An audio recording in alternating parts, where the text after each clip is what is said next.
ये बैठक एक संगठन के माध्यम से है। हम चल करके इस संगठन के सदस्य पदाधिकारियों से ही वार्ता करेंगे, जानेंगे कि एक कौन सी संगठन की बैठक है और इस बैठक का क्या उद्देश्य रहा, और जो ये संगठन है ये संगठन किन क्षेत्रों में काम करती है और अब तक कौन कौन से जनपद में काम कर रही है, कौन कौन से राज्य में काम कर रही है। इन सारी विस्तृत जानकारी के लिए हम इन संगठन के पदाधिकारियों से ही आपसे मुलाकात कराते हैं। आइए चलते हैं, हमारे साथ बैठे हुए हैं, आप देख पा रहे होंगे कई सारे सदस्य हैं। अब इसमें में से हम पदाधिकारियों से ही पहले बात करने की कोशिश करेंगे, पदाधिकारियों से ही आपसे हम परिचित कराते हैं। स्वागत है आपका न्यू नेशन वॉइस में। सर्वप्रथम आप हमारे दर्शकों को अपना परिचय दीजिए। नमस्कार, मैं नीरज सिंह, अवध केसरी सेना प्रमुख। आज सिंगरिया ग्राम सभा में हम लोग अवध केसरी की पूरी टीम यहाँ पर उपस्थित है और इस ग्राम सभा में जो हमारे छोटे भाई हैं अभय प्रताप सिंह जी, ये अपना भी एक संगठन चला रहे हैं युवा दल के नाम से, जिसमें सैकड़ों जो है करीब 1200 के आसपास इसमें पदाधिकारी हैं और इनका भी काम बड़ा ही सराहनीय है युवा दल का जो है। और अभय जी समस्त युवा दल की तरफ से जो है अवध केसरी सेना से जो है काफ़ी प्रभावित थे। आज अवध केसरी सेना अभय जी के जो है निवास पर आई है और दोनों संगठन जो है अब आगे से ये तय कर लिए हैं कि अवध केसरी सेना के साथ मिलकर जो है ये युवा दल है, ये साथ मिलकर काम करेगी, सामाजिक काम करेगी। अवध केसरी सेना का सामाजिक कार्य तो लगभग बताने की ज़रूरत नहीं है, पूरा जनपद, पूरा मंडल, पूरा प्रदेश जान रहा है। हम लोग गरीब, पीड़ित, शोषित, वंचित जो भी असहाय लोग हैं उन सब की आवाज़ बनकर जो है ज़िले में, प्रदेश में आवाज़ उठाते हैं और हम लोगों की ये कोशिश रहती है कि किसी के साथ अन्याय ना हो, किसी के साथ जो है गलत ना हो और उनको बरोबर न्याय मिले। शिक्षा के क्षेत्र में सब लोगों को बरोबर का अधिकार मिले। उनके साथ जो दोहन हो रहा है उनके साथ वो दोहन बंद हो। जो चिकित्सा में बड़े बड़े घाघ हॉस्पिटल के नाम पर जो लोगों को चूस रहे हैं, मरीज अगर उनके यहाँ एडमिट हो जा रहा है उनसे लाखों रुपए के बिल बना के जो है उनको एकदम जो है धनहीन कर रहे हैं, तो ऐसे सभी दुष्टों के खिलाफ जो है अवध केसरी सेना युवा दल अब अवध केसरी सेना में समाहित होगी और हम लोग मिलकर जो है ये लड़ाई साथ में मिलकर लड़ेंगे। बहुत मजबूत लड़ाई लड़ेंगे। करीब 2-3 घंटे से मीटिंग चल रही है और हम लोग इसी पर जो है विस्तार से चर्चा विचार विमर्श कर रहे हैं। जैसे कि आपने देखा, अभी आपने नीरज सिंह जी ने बताया कि अवध केसरी सेना जो है ये कि सामाजिक संगठन है जो समाज के प्रति कार्य करती है, जो पीड़ित होते हैं उनके प्रति आवाज़ उठाती है। मैं जानूंगा कि ये संगठन जो है कौन कौन से जनपद में अभी काम कर रही है। आप बताएं हमारे दर्शकों को कि जो आपकी संगठन है ये कौन कौन से जनपद में अब तक काम कर रही है। देखिए, उत्तर प्रदेश के समूचे उत्तर प्रदेश में हमारे जो है हमारा संगठन जो है जिसमें जिला अध्यक्ष और भी जो पदाधिकारी हैं वो नियुक्त हैं। हाँ, अभी बहुत से प्रदेश में हम नहीं हो पाए हैं, जैसे हरियाणा में, दिल्ली में, वहाँ पर टीम गठित है, लेकिन हम सबसे ज़्यादा मजबूत उत्तर प्रदेश में हैं। और सच्चाई स्वीकार करने में गुरेज नहीं है कि सबसे ज़्यादा मजबूत देवीपाटन मंडल हमारा है। देवीपाटन मंडल में 4 जनपद हैं, जिसमें गोंडा, बहराइच, श्रावस्ती और बलरामपुर। इन 4 जनपद में हम बहुत ही मजबूत हैं और जो भी काम किए हैं इसमें करीब 75% इन्हीं देवीपाटन मंडल में किया गया, इन्हीं 4 जनपदों में किया गया। हमारी कोशिश ये है कि हम अब प्रदेश में और बाकी जो राज्य में है उसमें भी विस्तार करें। जैसे आप सभी युवा दल के साथी यहाँ पर आज जो है 1200 की संख्या में अवध केसरी सेना के साथ जुड़े हैं, तो कहीं ना कहीं अवध केसरी सेना की विचारधारा और अवध केसरी सेना की टीम मजबूत हुई है। तो इस मजबूती के दिशा में हम लोग लगातार प्रयत्नशील हैं और हम लोगों का ये मानना है कि हर जगह हम लोग ऐसी मजबूत टीम का निर्माण करके और पूरे प्रदेश में और पूरे देश में जो है अवध केसरी सेना का जो है शाखा हम लोग चलाएंगे और लोगों की जो तकलीफ है, जो लोगों की ज़रूरत है, उन तक जो है पहुंचाएंगे।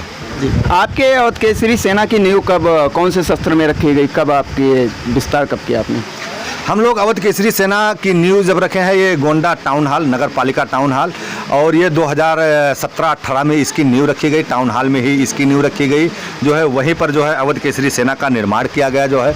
वहीं पर जो है कुछ लोगों को करीब 250 के आसपास लोगों को एक साथ सदस्य और पदाधिकारी बनाया गया और जब से जो है 18-19 के बाद से लगातार जो है अवध केसरी सेना का विस्तार हो ही रहा है। और हम लोग उत्तर प्रदेश के इस समय जो है हर जनपद में हमारा मतलब जो है भाई मौजूद है, पदाधिकारी मौजूद है बस। और बाहर हम लोगों को अभी चलने की ज़रूरत है। बाहर अभी उतनी मजबूती नहीं है, जैसे हरियाणा में, दिल्ली में है टीम, लेकिन उतनी मजबूत टीम नहीं है। लेकिन अपने प्रदेश में बहुत मजबूती की तरफ हम लोग पुनः संकल्प लिए हुए हैं और बहुत मजबूत आगे आने वाले समय में ये मान के चलिए कि 10 लाख लोगों को जोड़ने का लक्ष्य है, जो अवध केसरी सेना से हम लोग जोड़ेंगे और लगातार समाज के लिए कार्य करते रहेंगे। ऐसी सोच कहाँ से आई आपके मन में कि ये समाज के प्रति एक काम किया जाए और एक संगठन के प्रति काम किया जाए, संगठन को बना करके जिससे समाज के लोग और गैर जनपद के लोग और जनपद के लोग, युवा लोग जुड़े? ये सोच कहाँ से आई आपके मन में? देखिए, उसके पीछे बहुत बड़ी मतलब जो है कहानी है, और वो कहानी ये है कि 2014-15 में मैं आजम खान को जान से मारने की धमकी दे दिया था। ये पूरा ज़िला और पूरा मतलब जो है जितने भी भाई हैं सब जानते हैं। और उस समय मैं मुंबई में था और मुंबई में ठीक ठाक बिजनेस मेरा कपड़े का चल रहा था और मेरे नाम मुकदमा 2014-15 में, आप जानते हैं समाजवादी पार्टी की सरकार थी और समाजवादी पार्टी बहुत ही तानाशाही और सब सिस्टम उनका बहुत ही मतलब जो है मजबूत था। तो मेरे नाम पर जो है हजरतगंज क्राइम ब्रांच में मुकदमा लिख दिया गया जो है, और मैं मुंबई जो है टीम गई। बहुत से भाइयों को हमारे पुलिस ने जो है उठाया और प्रताड़ित किया। मुंबई से हम भागकर अपने उत्तर प्रदेश आए, अपने घर पे आए। यहाँ पर लगातार जो है हर तीसरे दिन पुलिस का आना और हर हमारे जो है रिश्तेदारों करीबियों को पुलिस के द्वारा लगातार उठाना। तो इसी बीच में हम बहुत से जगहों पर गए जहाँ से मतलब लोग हमें बताए कि फलाने के पास चले जाओ, वहाँ से आपको बड़ी उम्मीद मिलेगी और आपकी मदद हो जाएगी। तो हम लगभग में अपने ज़िले में और आसपास के ज़िले में जितने बड़े लोग थे, मैं नाम नहीं लूँगा, मैं लगभग के दरवाजे पर गया और मदद की गुहार किया। और ठीक ठाक सिस्टम था, ऐसा कुछ नहीं था कि मतलब मैं बहुत मतलब वैसे था, लेकिन फिर भी हमारी मदद कहीं से हुई नहीं।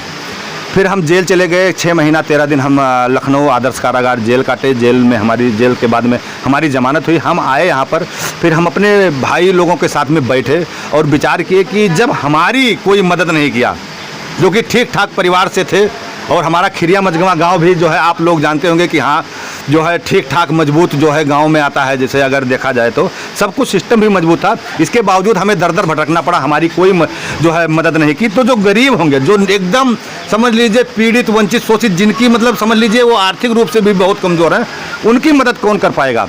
उनकी मदद तो कोई नहीं करेगा जब हमारी मदद कोई नहीं किया।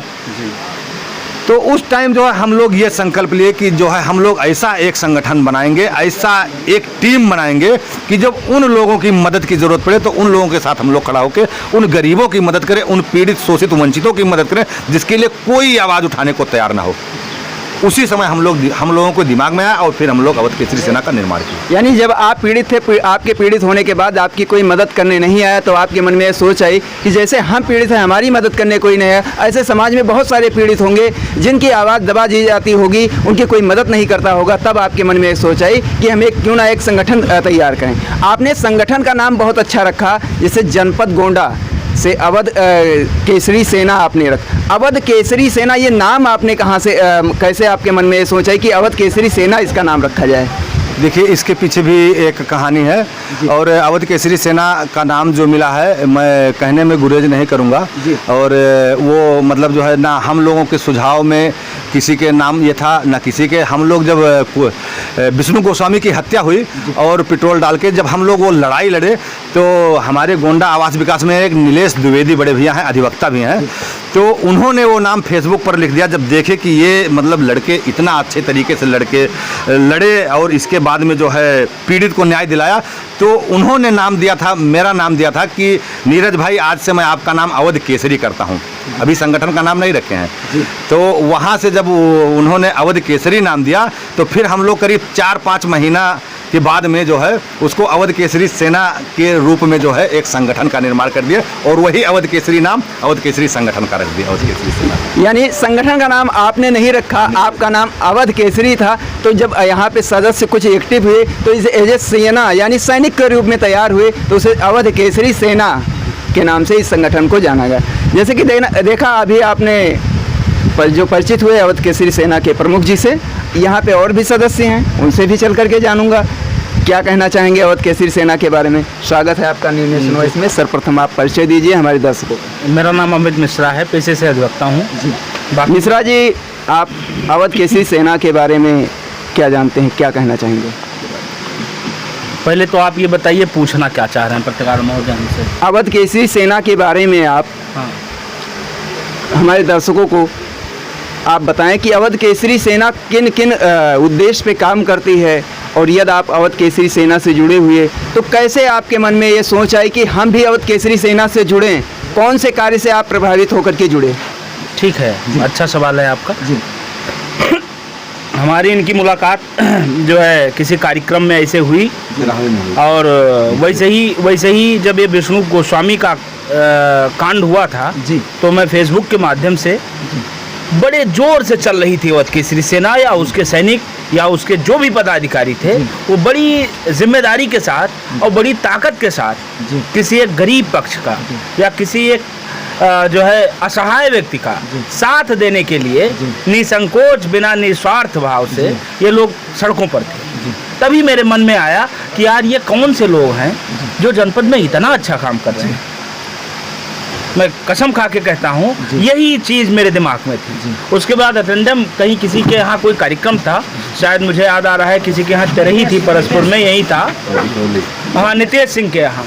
तो वहाँ जब मुलाकात हुई तो हम भी बस बैठे ही थे, ये लोग आए तो मन में ये हुआ कि ये कौन है, तो कहा कि ये विष्णु गोस्वामी का जो हत्या हुआ था उनमें इन्हीं लोगों ने, तो उनका अच्छा वही लोग हैं सब।